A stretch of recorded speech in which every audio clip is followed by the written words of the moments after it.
Graça e paz, querido e querida, componentes do Ministério de Culto e Liturgia da Igreja Metodista Central.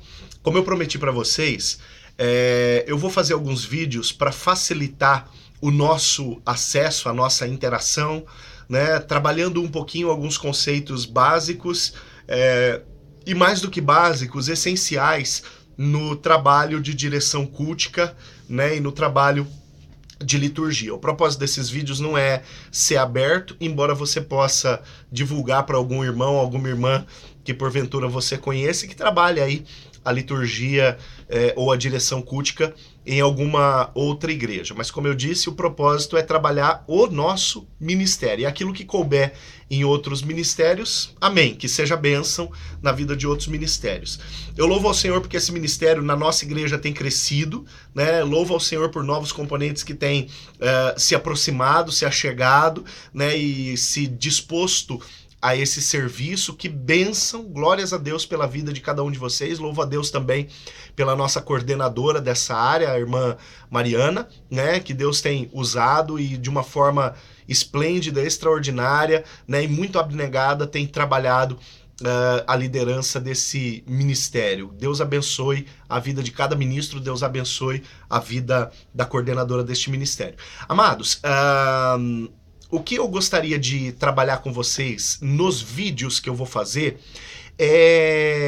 não vai extinguir ou eximir do ministério a responsabilidade de outros meios de preparação, né, de outros meios de investimento e crescimento ministerial, crescimento no entendimento deste ministério, tá bom? Nós vamos ter outros momentos, tanto na igreja quanto em outras igrejas do distrito, em nível regional, e também programações distritais nesse aspecto, né, para enriquecer os ministros dessa área. No entanto, como eu disse, aquilo que eu gostaria de trabalhar nestes vídeos é muito tópico e muito local para que nós possamos ter uma direção cultica que acompanhe o momento que a igreja tem vivido e, ao mesmo tempo, não abra mão daquilo que são os nossos valores de direção de culto e de liturgia, né? Que mantenha firme os nossos valores, a nossa identidade como metodistas, mas que também seja flexível o suficiente para acompanhar aquilo que nós temos vivido em realidade cultica. Nós temos 3 realidades culticas bem diferentes. Nós temos a realidade cultica do domingo de manhã, nós temos a realidade cultica do domingo às 17 horas e nós temos a realidade cultica do domingo às 19 horas. São 3 realidades extremamente diferentes que requerem, que pedem 3 estilos litúrgicos também adequados a cada uma destas realidades. Com isso, nós não estamos criando 3 igrejas diferentes, mas estamos respeitando 3 dinâmicas e 3 públicos distintos. Na maioria dos casos são públicos diferentes mesmo. Estamos respeitando 3 públicos distintos e fazendo uma igreja que alcance todas as linguagens e todas as pessoas, como a palavra diz em Apocalipse capítulo 5, versículo 9, que o Senhor comprou para si povos de todas as tribos, línguas, raças e nações. Nós estamos fazendo culto, né, para todas essas realidades. E na realidade de uma igreja crescente, é necessário que a gente tenha essa multilinguagem para que nós possamos atender os mais diversos tipos de pessoas que nós podemos trabalhar, né? Se nós formos olhar além do ministério de liturgia, aquilo que acontece dentro deste campo chamado liturgia da igreja é muito amplo. Por exemplo, nós temos liturgia terça-feira, né, dentro da escola de líderes, que não requer um ministério de liturgia, mas requer uma direção cultica, que até o presente momento é feito por mim e algumas vezes com auxílio de outras pessoas. Nós temos uma liturgia também na terça-feira que é toda especial, preparada para os nossos juvenis, que até então é feita pelos membros ou pelos líderes, né, e conselheiros da sociedade de juvenis. Nós temos uma liturgia todos os sábados que é feita pelos nossos jovens dentro do momento chamado Só Vem. É litúrgico, tudo isso é litúrgico e contextual, né? O que nós queremos fazer é justamente essa realidade alcançar toda a nossa igreja com os cultos do domingo especialmente. Então, com linguagens distintas e adequadas a cada momento. No entanto, nesse primeiro vídeo, o que eu gostaria de trabalhar com vocês é aquilo que é indispensável em qualquer ambiente litúrgico de culto, tá bom? Aqui eu não me refiro a uma escola de líderes, a uma reunião de jovens ou a uma reunião de adolescentes. Eu tô falando daquilo que é o culto litúrgico, o culto congregacional, o culto público, que pressupõe a presença da igreja e a presença de toda a família, e não de uma determinada sociedade ou de um determinado grupo, tá bom? Então, especificamente o que eu quero falar com vocês é a respeito dos cultos de domingo. Os cultos de domingo, eles são compostos por alguns momentos. Eu gostaria de trabalhar hoje especificamente esses momentos com vocês, para que algo fique bastante claro no sentido de qual é o significado de cada um destes momentos. E eu creio que depois trabalhar o que fazer e o que não fazer fica mais claro quando nós temos dimensão de qual é o significado de cada um desses momentos. Então o nosso culto ele é separado em algumas partes. A primeira delas, a adoração ou acolhimento. A segunda delas, confissão. A terceira delas, o louvor. A quarta delas, edificação. E a quinta delas, dedicação e envio. Na nossa estrutura cultica na Igreja Metodista Central em Presidente Prudente, os 3 primeiros momentos são responsabilidade do dirigente de culto. E os 2 momentos finais, nós temos usado como responsabilidade o pastor e aqueles os quais ele desejar se assessorar. Então, adoração ou acolhimento, confissão e louvor são responsabilidade dos dirigentes de culto. Então, quando eu falo desses 3 momentos, é dessas 3 responsabilidades, ou é para estas 3 responsabilidades que você precisa se preparar quando você está escalado para trabalhar um culto. E a edificação, dedicação e envio, isso tem sido trabalhado de maneira pastoral, através da palavra e através do apelo e o final do culto, um cântico ou aquilo que a mensagem proporcionar que seja feito, tá bom? Mas em essencial, o ministro de liturgia, ele precisa estar preparado para esses 3 primeiros momentos, para adoração ou acolhimento, para confissão e para o louvor. Dentro aqui desse intervalo entre confissão e louvor, nós estamos colocando os avisos, né? Algumas vezes eu tenho feito os avisos, algumas vezes as pessoas envolvidas nos ministérios têm feito os devidos avisos, né? De cada ministério, de cada sociedade, de cada área, ou às vezes o liturgo, a liturga tem feito os avisos também. Isso nós ainda temos que adequar, né? Essa questão de aviso nós ainda temos que adequar. E existe uma proposta aí já rolando para que a gente possa automatizar isso, para que a gente possa falar menos na hora dos avisos e deixar os avisos de maneira bem visual, de maneira bem envolvente, de forma que a igreja, de forma que fique mais claro, né, e mais fácil de memorizar para a igreja local, tá bom? Mas isso é outro assunto e assunto para outro momento. Como eu disse, nesse primeiro momento, eu gostaria de trabalhar 3 perspectivas com você. Para que serve esses 3 primeiros momentos do culto, né? E esses 3 primeiros momentos, queridos, algumas vezes eles vão levar aí 25 minutos, 30 minutos, ótimo, é um tempo excelente.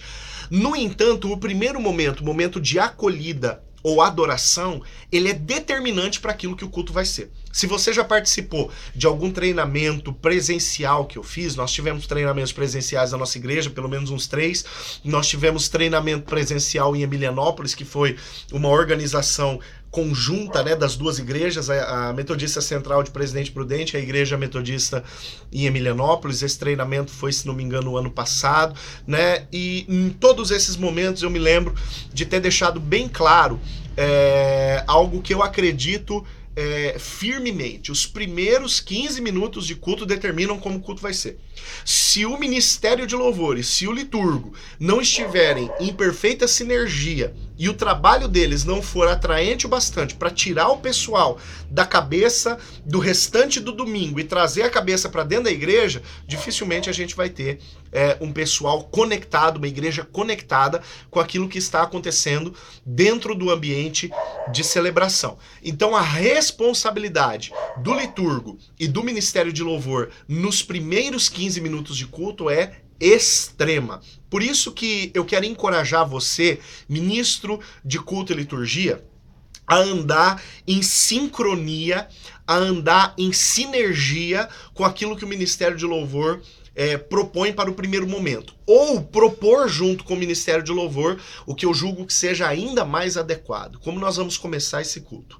De que maneira nós vamos dar o pontapé inicial? O que vai ser cantado? O que vai ser lido? Qual vai ser a direção de oração? De que maneira nós vamos trabalhar com a igreja e envolver a igreja nesses primeiros minutos de culto. Porque se esses primeiros 15 minutos de culto, 15 minutos eu estou colocando todo o momento de acolhida, de adoração. Se esses primeiros 15 minutos de culto não forem suficientemente atraentes para trazer o povo para dentro do ambiente de celebração, provavelmente os momentos posteriores, o momento de louvor congregacional, de cânticos, ele vai ser um rabo de foguete para quem está dirigindo o ministério de louvor, porque o ministro de louvor vai ter que fazer o que ele não deveria fazer, que é atrair a igreja para o culto.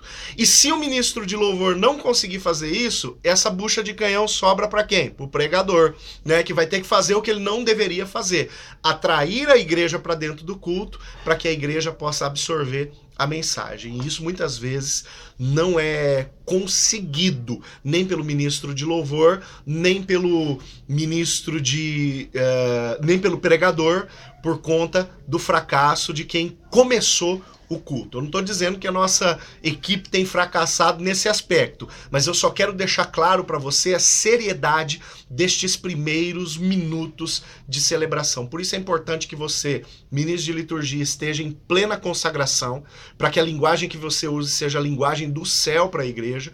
É necessário que você, como ministro de louvor, esteja em plena comunhão, e aqui eu falo de comunhão em todos os aspectos, dentro e fora de culto, dentro e fora de igreja, dentro e fora de ministério, dentro e fora da celebração específica. É necessário que exista essa perfeita comunhão para que a linguagem, a comunicação flua, né? Para que aquilo que vai ser feito seja previamente combinado. É difícil quando o ministro de louvor, um ministério de música é pego de surpresa por um ministro de liturgia falando, vamos cantar de novo, agora a gente faz outra vez. Aliás, esse negócio de cantar de novo, querido, cuidado com isso. Não se canta de novo música inteira.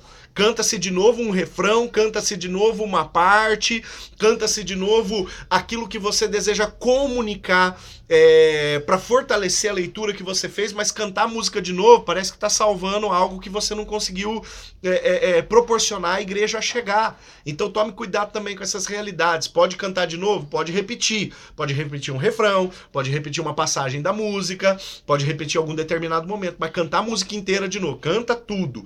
Aí vai alguém e lê, faz uma oração e fala, agora essa música foi tão boa que a gente vai cantar ela outra vez. Dá a impressão que o negócio não foi bem feito, né? E na maioria das vezes, quando isso acontece, é porque não foi bem feito mesmo, não houve sinergia. Então vamos ter cuidado com isso, vamos ter cuidado com essa realidade. E esses primeiros 15 minutos, queridos, eu digo que eles precisam ser extremamente levados a sério.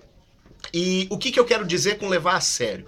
Primeiro, a direção tem que estar clara, a igreja tem que estar falando, os ministros de altar tem que estar falando a mesma linguagem para que a igreja se conecte àquilo que está sendo falado. Então é necessária extrema clareza, é necessária extrema firmeza naquilo que você está falando, extremo entendimento daquilo que você está conduzindo a igreja a vivenciar.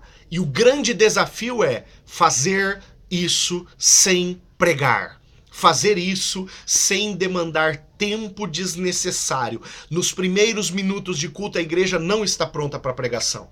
A igreja está pronta para a pregação na hora da pregação. Então, qualquer coisa que tenha conotação de explanação bíblica antes do momento da pregação é uma mutação cultica e nós não queremos isso. Nós não queremos despreparar a igreja ou levar a igreja a uma confusão de qual é a mensagem do dia, de qual é a mensagem que está sendo transmitida, de qual é a direção profética que está sendo dada para a igreja naquela celebração.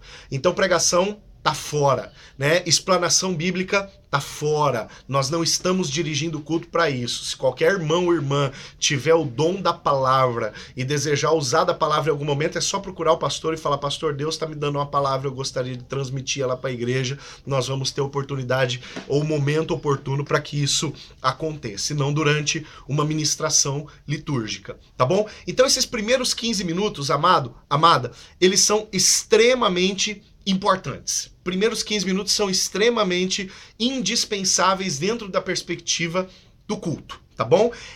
Eu gostaria de pensar com você como que nós podemos compor o primeiro momento, o momento de adoração, né, e de acolhida, de uma forma inteligente, de uma forma inteligível e de uma forma que seja envolvente para a igreja presente no ambiente da celebração ao Senhor. De repente você pode dizer assim: mas os primeiros 15 minutos o povo ainda está chegando, querida. A primeira meia hora o povo ainda está chegando. Fora os irmãos que a gente pode apelidar de Salmos 22:3, aqueles irmãos que, assim como Deus, chegam no meio dos louvores, né?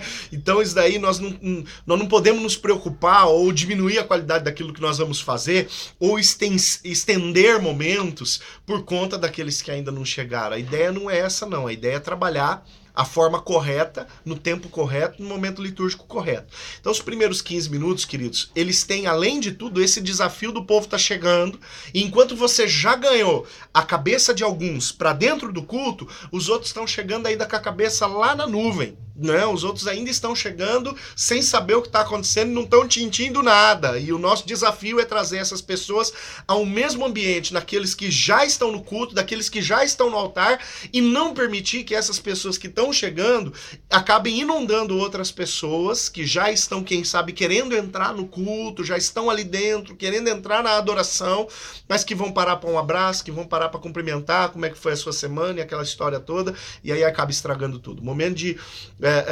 acolhida e de adoração, ele precisa ser tão envolvente que as pessoas entrem e se sintam constrangidas em não adorar ao Senhor, né? Se sintam assim envergonhadas de entrar e já não estar em completo estado de adoração ao Senhor. Por isso é necessária a consagração, a sinergia entre liturgo e ministério de louvor.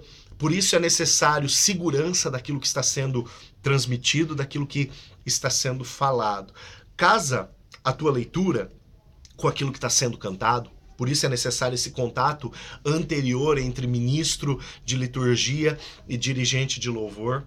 Tenta casar aquilo que você vai falar e tenta envolver isso dentro da música, né? Trabalha com o ministério de louvor. Se você não tem essa facilidade com a música, como alguns acabam tendo, você pode dizer para o dirigente de louvor: escuta, eu queria encaixar uma leitura e depois vocês vão voltar com o refrão, com tudo, me ajuda nisso, me ajuda nesse aspecto, como é que a gente pode fazer? Combina, né? Combina esse primeiro momento de forma que ele fique dinâmico, de forma que ele fique espiritual, de forma que ele fique atraente e de forma que, ao final, quando você fechar esse momento com uma oração de adoração, de fato, a igreja esteja adorando e não a igreja esteja procurando ainda o que eles estão fazendo, o que nós estamos fazendo aqui, né? O que vai acontecer. Não vai acontecer, já tem que estar acontecendo dentro desse primeiro momento, tá bom? Então estuda com muito carinho aquilo que vai ser feito dentro dos primeiros 15 minutos de culto, dentro desse primeiro momento chamado adoração e acolhida, tá bom? Quando eu falo 15 minutos também, eu não tô dizendo tem que ter 15 minutos, você pode fazer isso em 10 minutos, né? Você pode fazer isso em menos 15 minutos estourando. Mas se esse primeiro momento não for bem sucedido, muito possivelmente os próximos momentos eles vão ser difíceis naquilo que diz respeito a atrair a igreja, porque os outros momentos não servem para atrair. Os outros momentos já são momentos que pressupõem a participação da igreja. Exemplo ou prova disso é que, saindo do momento de acolhimento e adoração, você já tem um momento de confissão. E a confissão não é você que faz, a confissão é a igreja que faz. Percebe? Agora a igreja começou a cultuar. Primeiro momento, você está dirigindo a igreja a se envolver com o culto. A partir daí, a igreja começa a cultuar. A partir daí, a igreja começa a produzir o culto. E não é mais o liturgo que está fazendo a coisa acontecer e chamando a turma para brincadeira. Agora a turma já tem que estar brincando. A bola já está rolando e a turma tem que estar no jogo. Entendeu? Então agora, o próximo momento é o momento de confissão. Querido, querida, é necessário que exista uma linguagem uniforme para aquilo que diz respeito à confissão. E a linguagem uniforme padrão é: confissão é de joelhos. Confissão não é à vontade. Confissão não é da forma que a igreja se sentir bem. Então a linguagem que eu tenho proposto para que seja usada pelo ministério é a seguinte: aqueles que puderem, coloquem-se de joelhos. Tá bom?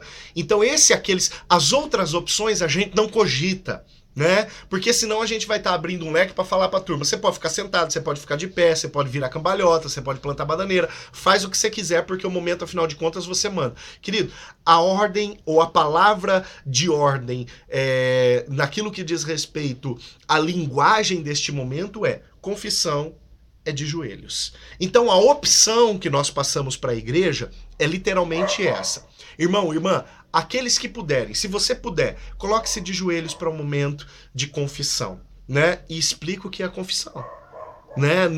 Nós temos que entender, amados, também a seguinte realidade: nós estamos fazendo o culto para pessoas que assistem culto há 50, 60, 70 anos, mas nós também estamos fazendo culto, ou fazendo a direção de um culto, para pessoas que estão visitando uma igreja pela primeira vez. Para muitas pessoas que já fazem parte do convívio da igreja, elas já sabem que, saindo desse primeiro momento, nós vamos partir para o momento de confissão, e para eles a linguagem confissão, a palavra confissão, ou um texto que pressupõe a confissão, já explica tudo. Para outros não explica nada, né? E muitas vezes nós corremos o risco de deixar as pessoas perdidas. O que está acontecendo? Por que todo mundo ficou em silêncio agora? Então eu vou ficar também, mas eu não sei o que está acontecendo. Então, no final das contas, a aparência de uma igreja que está participando de um momento sem saber o que está acontecendo. Não se esqueça da seguinte frase: a igreja espera os comandos de quem está dirigindo o culto.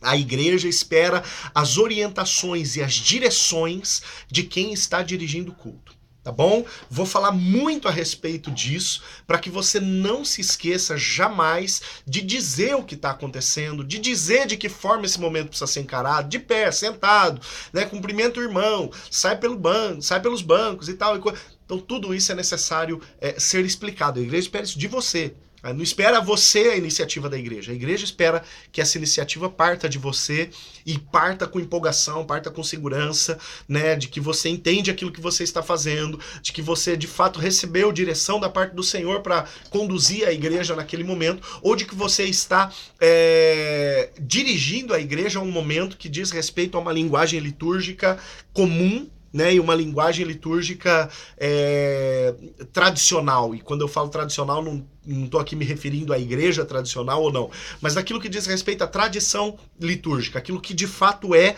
uma liturgia, tá bom? Então conduza a igreja nesse aspecto. Vamos voltar para a confissão. Momento de confissão, a direção que nós temos para dar para a igreja, depois da leitura bíblica, depois do momento de orientação, a orientação que nós temos que dar para a igreja: quem puder, coloque-se de joelhos, né? Quem não puder, se vira, querido. Quem não puder, coloque-se da forma que puder, mas isso nós não vamos, outras direções nós não vamos dar, tá? Não é salutar, não é saudável, não é correto nós darmos outras direções. É necessário que a gente pense naquilo que é a direção da linguagem do momento. Aqueles que puderem, coloquem-se de joelhos. Deixa a igreja orar por um tempo, 2 minutinhos, 1 minutinho. Deixa a igreja orar a sua oração pessoal, a sua oração silenciosa, mesmo porque, como eu disse, agora não é mais você que está fazendo o culto. Agora é a igreja que está participando do culto. Então agora é eles que vão confessar. E na hora da oração da confissão, cuidado para não confessar pecado dos outros.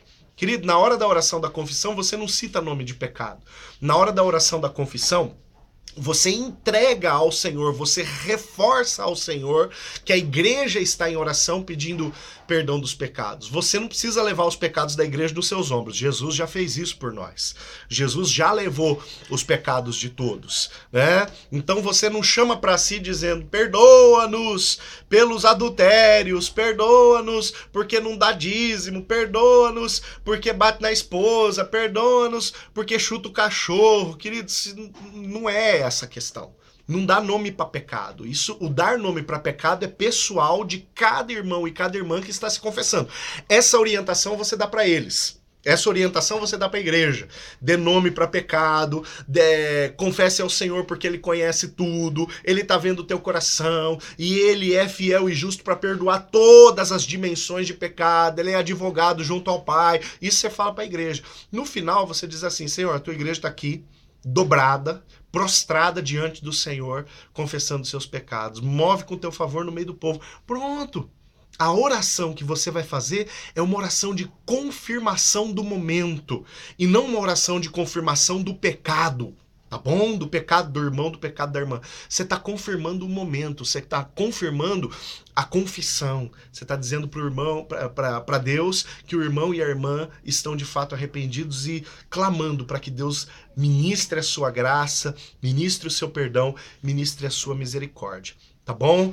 Casa o momento de confissão com uma boa leitura bíblica anterior, né, com um bom texto que fale a respeito de confissão de pecados e do poder perdoador do Senhor. Fecha o momento, se você quiser, fecha o momento com um texto que declare perdão sobre a igreja. Por exemplo, Romanos 8:1, já não existe condenação para aqueles que estão em Cristo Jesus. E leva a igreja a celebrar isso, né? Leva a igreja a declarar que eles estão livres, que eles estão perdoados. É mais uma participação, a igreja está fazendo culto agora, não se esqueça disso. O primeiro momento você convidou a igreja para o culto, no segundo momento, ou a partir do segundo momento, a igreja está fazendo o culto. Então deixa o povo fazer, né? Deixa o povo celebrar, deixa o povo aplaudir, chama o povo para isso, dirija o povo, mas dirija o povo a agir. Amém? Momento de confissão.